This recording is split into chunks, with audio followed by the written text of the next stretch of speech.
नौकरानी एक घर के लिए कितनी जरूरी होती है, आइए देखते हैं। अरे बहू, ये देख, सारा साबुन बर्तन में रह गया। ये नौकरानी कोई काम नहीं करती, गंदा काम करके चली जाती है और ढेर सारा पैसा ले जाती है। अरे मम्मी जी, उसने तो साफ किया ही था। मेरे ही हाथ से इस ग्लास में सर्फ गिर गया था। अरे बस कर झूठी, उसे बचाने के लिए सारी जुगत लगा ले, लेकिन मैं तो इसे निकाल कर ही रहूंगी। हमारे जमाने में ना कोई नौकरानी थी और ना ही ये चिकने बर्तन। चूल्हे के जले बर्तनों को राख रगड़ कर साफ किया करती थी मैं। अरे माँ जी, मैं कहाँ बचा रही हूँ उसे। और वैसे भी आजकल नौकरानी जरूरत नहीं, स्टेटस सिंबल बन गया है। अब आप बताओ, मैं मुन्ना को नीचे घुमाने ले जाऊं तो लोगों से क्या बोलूं? झाड़ू पोछा खुद लगा रही हूँ।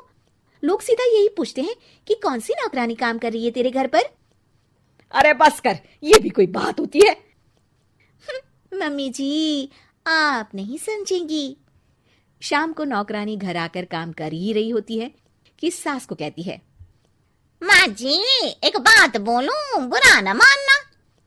अरे वैसे तो मुझे तेरी शक्ल ही पसंद नहीं है, बात क्या खाक पसंद आएगी। अरे माँ जी, सुन तो लीजिए क्या कह रही है।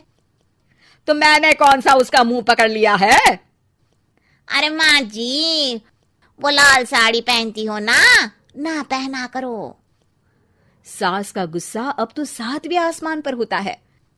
अरे वाह जी वाह, क्यों ना पहना करूं? और तू होती कौन है ये बताने वाली कि मैं क्या पहनूं क्या ना पहनूं? अरे माँ जी, पूरी बात तो सुन लो, वो बोलना क्या चाह रही है। अरे बुरा न मानो आंटी जी। अरे कौन है आंटी? अपनी उम्र देखी है तूने?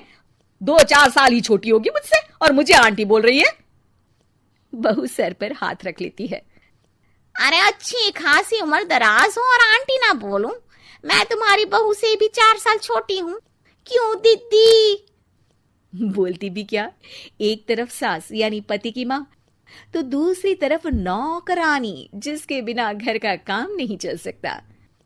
वो दरअसल माँ जी की शादी पे बहुत जल्दी हो गई थी ना। अच्छा ये झगड़ा छोड़ो, ये बताओ तुम माँ जी को लाल साड़ी पहनने से क्यों मना कर रही हो? वो ना, इनकी उम्र की सारी औरतें सोसाइटी में इनके लिए बात करती हैं कि तुम्हारी सास बुढ़ी घोड़ी लाल लगाम है। बहू को ये सुनकर गुस्सा आ जाता है। अरे वाह वाह, कौन बोलता है जी? खुद क्या है यहाँ की औरतें, बाल सफेद लेकिन टाइट जींस और कोई कुछ भी पहने। अरे पहनना हमारा निजी हक है, किसी को कुछ हक नहीं बनता कि वो मेरी सास के लिए कुछ बोले। मैं आज ही जाकर माँ जी के लिए लाल जींस लेकर आऊंगी, फिर देखो कोई क्या बोलता है। अरे चुप लाल जींस। अरे सुन नौकरानी की बच्ची, जाकर बोल दे उन लोगों से कि उन लोगों की तरह मैं उड़ती नहीं फिरती हूँ घर बार छोड़कर। अपने बच्चों और नाती पोतों में मन लगाती हूँ, ना कि सारा दिन ताश के पत्तों में आंख गड़ाकर 3 पत्ती खेलूं। नौकरानी वहां से चली जाती है। वैसे बहू, नौकरानी के क्या फायदे हैं ये तो पता नहीं, लेकिन सबसे अच्छा तो ये कि पता चल जाता है कि कौन किसके लिए क्या बोल रहा है। सोसाइटी में तेरा नौकरानी रखने का इरादा बिल्कुल ठीक था। अगले दिन उन लोगों के घर की बेल बजती है। बहू दरवाजा खोलती है कि सामने कुछ औरतें खड़ी होती हैं।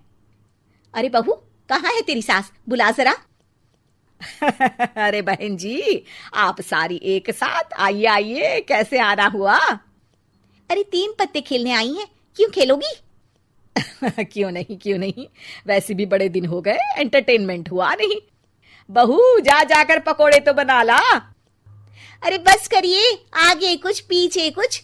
वैसे तो कहती है कि परिवार पर ध्यान देती है, हमारी तरह 3 पत्तियां नहीं खेलती। हमने कौन सा परिवार छोड़ दिया? सास सक पका जाती है। अब ये किसने कहा? मैं तो कहती हूँ कि मैं भी थोड़ा बाहर निकलूं। आपने ही तो कमला नौकरानी से ये सारी बात की थी। सास और बहू को अब सारी कहानी समझ आ जाती है कि सोसाइटी की औरतें क्यों भड़क रही हैं। माफ करिए आंटी, मैं छोटी हूँ, लेकिन फिर भी पहले तो आप लोगों ने माँ की लाल साड़ी का मजाक उड़ाया था ना।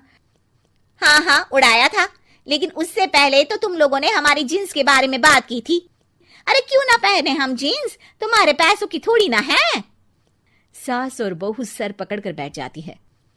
देखा बहू, ये खेल कर गई तेरी नौकरानी, यहाँ की बात वहां तो वहां की बात यहाँ।